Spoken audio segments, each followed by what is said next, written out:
So good morning. Today we're going to be speaking about the edge, and with us is my colleague, Lovely Lady. Good morning, Lovely Lady. Good morning.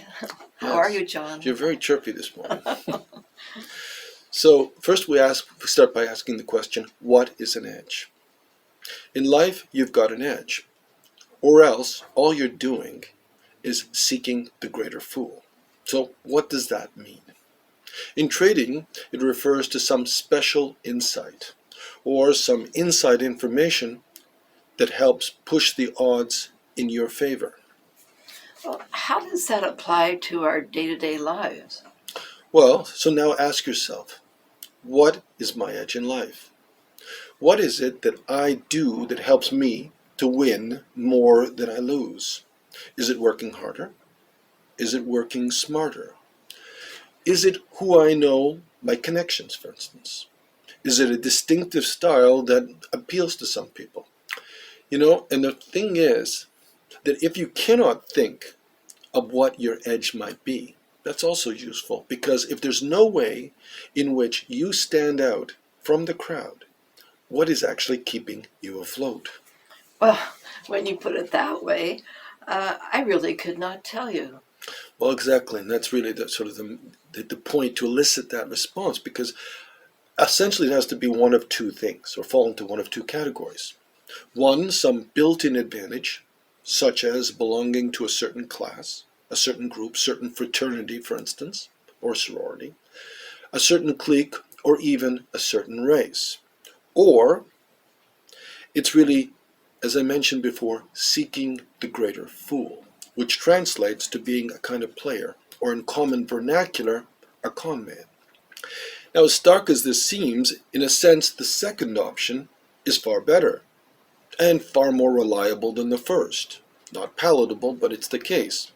For if you look hard enough and long enough, you will always find the greater fool.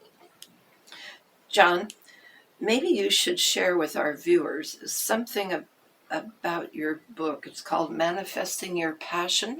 Yes. Perhaps that would be of Well, interest. in my ebook, I go into some detail on this, but for now I will share, some of the key points you might wish to consider. So your edge, whatever it is, needs to include the following elements.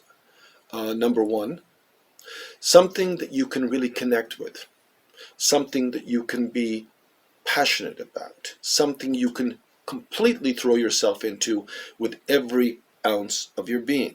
Okay, so that's the first thing. So what would the second thing be? I guess it has to be a benefit to others, not just in yourself, not just to yourself. Because to invest your precious life force into something that only benefits yourself would be to really squander the most precious gift that you have been given, that being your unique spark. And so finally that comes to the third and perhaps the most important one. Others must perceive this to be a value. To put it more crudely, you need to persuade others to pay you for it. This is, in a sense, where the rubber hits the road. It's the hard reality. Because ultimately, you can have the greatest gift and have the best intentions. But if it doesn't relate to others, if others do not desire it, you are basically dead in the water. You can't move forward. Wouldn't you say that is where the third point is where most of us are facing the greatest challenge? It's true. This final criteria is the toughest because you need to reconcile two kind of irreconcilable things, a kind of paradox. The spiritual with the pragmatic, the true with the false. It is a paradox. No doubt there is no direct formula that one can apply, even though lots of people, lots of snake oil merchants online will wish to sell it to you.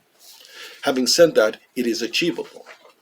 It demands an enormous amount of perseverance in most cases, as well as a degree of luck.